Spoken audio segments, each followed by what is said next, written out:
Welcome to our channel. A few months ago I did a video on this tractor fixing the glow plugs, and it did pretty good up to this date, 2,500 views, and it was the very first video I ever done. But in that video I made a statement about John Deere parts and their cost and aftermarket parts. So here's what I said in that previous video. Bought these from the John Deere dealer. John Deere wanted $61 each for these. At aftermarket, they were $15 each. Hard to believe the difference.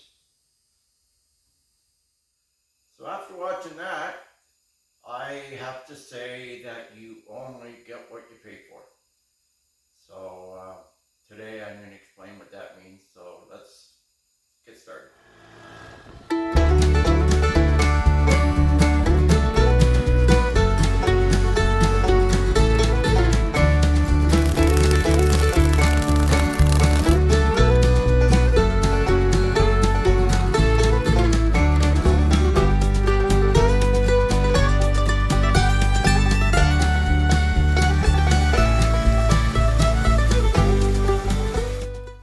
So what I thought was going to be such a great deal, getting those glow plugs at a discount price, didn't work out, and I'll show you what I mean. So when I first tested these glow plugs with the meter, it's coming up about 1.2.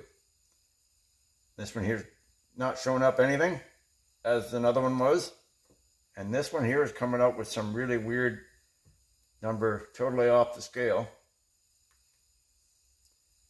So I don't know what's going on, but I don't trust it. So I put 3 new ones in, and they're all reading around 1.5, 1.6 like the others. But I bought the NGK ones from the dealer this time. Since I've posted this video several months ago, I've had some comments that it's a little hard to see where I'm testing the wires and things like that. And like I said, it was my first video, so I've got a little bit better equipment now. And let's see if we can show you a little bit better. And so I'm just going to redo the steps, see if that helps.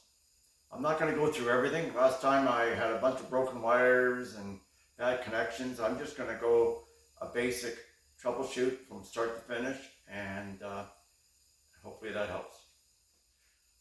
So normally when you turn the ignition key on, your glow plug light should come on. So the first thing you have to check, if the light doesn't come on, we have to troubleshoot the controller.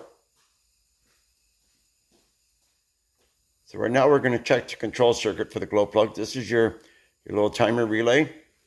Take it off. And I'm going to check this terminal right here, this first one. And I have battery voltage at 13 volts. I don't have any power anywhere else. So now I'm going to turn the ignition on. You can hear the fuel pump going.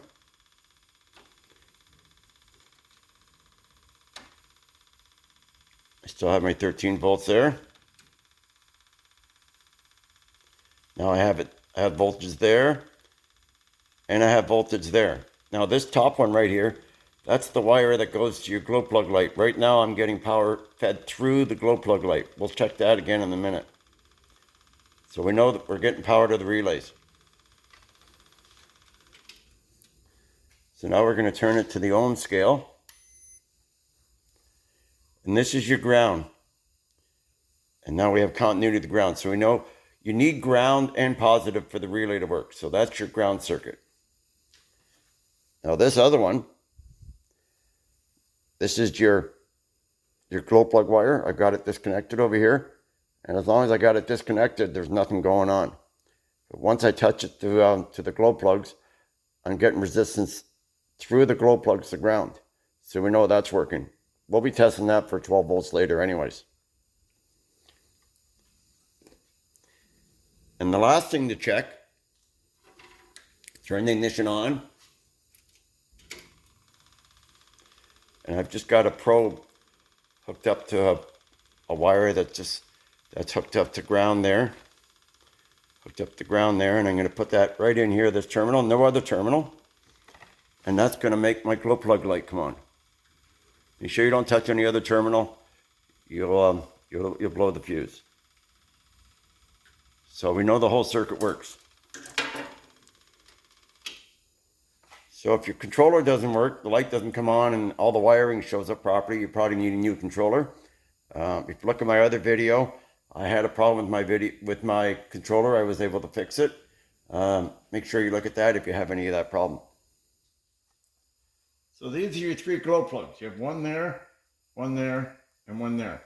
So we have to check and make sure and see if they all get 12 volts. Now, the controller will only stay on for about 30 seconds, so I have to test them pretty quickly. 12 volts there, 12 volts there, and 12 volts there, and it'll click off in a few seconds if it's working properly. There it goes. So we know the controller is working okay, and we're getting 12 volts to all 3 of the glow plugs. So now we got to test the glow plugs themselves. So what I'm going to have to do now is I'm going to have to take the wires off. So I've got all 3 glow plugs isolated, and I've got my meter set on the ohm scale. Get the ground on the battery ground. So let's check. I put one of the old bad glow plugs in just to show you. See, I'm not getting anything on that one. This is one of the new ones. See, 1.7.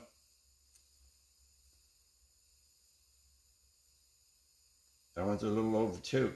So that's what they should be, 1.9. So anywhere in that range should be good, but that one's definitely no good. And the other one had a funny reading. So I'll put the other one, the good one back in. I'll show you that we have 3 good ones. So this is an original. That's an NGK, and this one doesn't have anything on it. So we're going to put that one back in. We'll test all 3, put it back together, and that should be it. So that one's back in, so I should have 3 good ones now. That one's at 1.9, round 2, 1.7, 1.92. So we've got 3 good glow plugs in there. I'm going to hook the wires back up, and that should be it. So I've got everything back together. Glow plug controllers in, the air cleaner's all on and everything. Just a little note about these controllers. These controllers on the 655 and the 755 have glow plugs, and they're temperature dependent, and they'll vary in time, and if the motor's warm, they won't come on at all. Even though the light goes off, the controller still runs for almost 30 seconds. Now, the 855 and the 955 have heated intake air. So they have a heater in the intake air duct, and they use a different controller. And that controller will not come on unless it's below 40 degrees Fahrenheit. Like in here, it's about 55, 60 degrees right here. And it would not come on. You have to take the controller, you have to put it in the refrigerator, get it good and cold, and then you have a limited amount of time to try it, and that's the only way you can test it. Okay, let's see how she starts. All the lights are on, glow plugs off. Perfect. That's the way it should start. Now that's the way it should start. Well, I hope this video helped answer some of the questions that people had. Tried to zone in a little bit more on the wires that I tested and where the glow plugs were, and a little bit more in depth. I didn't really touch on the wiring like I did on my previous video, but if you're interested, I had some broken wires and I had to solder some connections in the controller. So if you want to look at that, that's in my 755 playlist. Please look at that, and make sure you watch some of my other videos, and if you could like and subscribe, I'd really appreciate it, and then I can keep making these videos for you, and maybe you'll find them informative.